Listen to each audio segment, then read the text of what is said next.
God your Father loves you the same way that he loves his beloved Son, Jesus. Let that sink in. Let that truly just trickle down into your very being. That you understand and begin to come to grips with the immense love of God. When he thinks of you, when he looks at you, when he considers you, he is looking at you with the same love, desire, passion that he has for Jesus.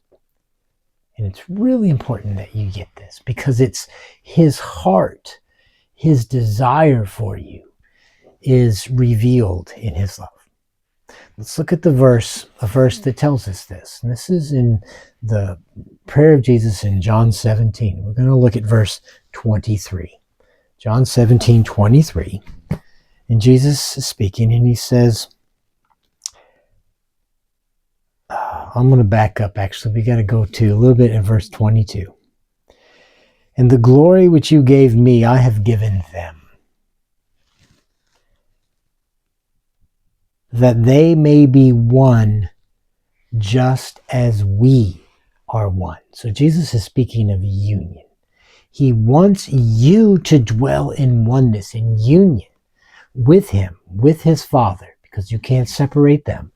And he wants you right in the midst of that, in oneness. Now verse 23. I in them and you in me. Jesus in you, the Father in Jesus. So Jesus is bringing the fullness of God, the fullness of his Father in himself into you, into this union and this oneness that you have with him. I in them and you in me, that they may be made perfect in one, perfect in oneness, perfect in union. Your perfection is found in union with God. And in fact, this is what you were created for. This is what was from the very beginning that Adam said, no, I'm all alone. Instead of realizing his union, his oneness, his complete identity wrapped up in his Creator. And he said, I'm alone. And God said, this isn't good. So let me create a process by which he can learn what it is to come into oneness, into union.